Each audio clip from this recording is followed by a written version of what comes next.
കവരടിച്ച് കിടപ്പുണ്ട്, കാണാമെന്ന് വിചാരിച്ചു. രാത്രി 10 മണിക്ക് തൃപ്പൂണിത്തുറയിൽ നിന്ന് നേരെ കുമ്പളങ്ങിയിലേക്ക്.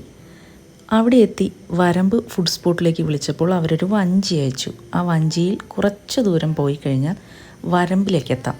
നല്ല അടിപൊളി സ്പോട്ടാണ് കേട്ടോ വരമ്പ്. നല്ല ആംബിയൻസ്, എനിക്ക് നന്നായി ഇഷ്ടപ്പെട്ടു. ഇവിടെ കുറച്ച് വെറൈറ്റി ഡിഷസും ഒക്കെ ഇവർ സെർവ് ചെയ്യുന്നുണ്ട്. കവറിനോടൊപ്പം തന്നെ കയാക്കിങ്ങും ഇവിടുത്തെ ഫുഡും ഒക്കെ നല്ലൊരു എക്സ്പീരിയൻസാണ്. കയാക്കിങ്ങിന് മുമ്പ് തന്നെ കുറച്ച് ഫുഡ് കഴിക്കാമെന്ന് കരുതി. ഒരുപാട് വിഭവങ്ങളൊന്നും ഓർഡർ ചെയ്തിട്ടില്ല. ഒരു ലെമൺ ജ്യൂസും പുട്ടും പിന്നെ കുമ്പളങ്ങിക്കാരുടെ സ്വന്തം വിഭവമായ ഉപ്പിൽ വെന്ത ബീഫുമാണ് ഓർഡർ ചെയ്തത്. നോർമലി എൻ്റെ വീട്ടിലെയൊക്കെ ബീഫ് കറി എന്ന് പറഞ്ഞാൽ ഒരുപാട് മസാലയൊക്കെ ഇട്ടിട്ടുള്ളതാണ്. ഈ കറിക്ക് ഒത്തിരി മസാലയൊന്നുമില്ല. ഞാൻ ആദ്യമായിട്ടാണ് കഴിക്കുന്നത്. പുട്ടിൻ്റെ കൂടെ ആ ഒരു കോംബോ നല്ല ടേസ്റ്റായിരുന്നു, എനിക്കൊരുപാട് ഇഷ്ടപ്പെട്ടു. അതിന് ശേഷമാണ് ഞങ്ങൾ കയാക്കിങ്ങിന് പോയത്.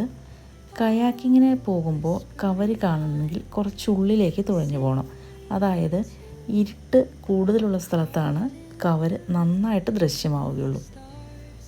തുഴച്ചിൽ അത്ര വശമില്ലാത്തത് കുറച്ച് പേടിയുണ്ടാക്കിയെങ്കിലും കവരെന്ന ആ മനോഹര ദൃശ്യം ആ പേടിയെല്ലാം തീർത്തും ഇല്ലാതാക്കി. സത്യം പറഞ്ഞാൽ ആ ഒരു കാഴ്ച എത്ര കണ്ടിട്ടും മതിയാകുന്നുണ്ടായിരുന്നില്ല.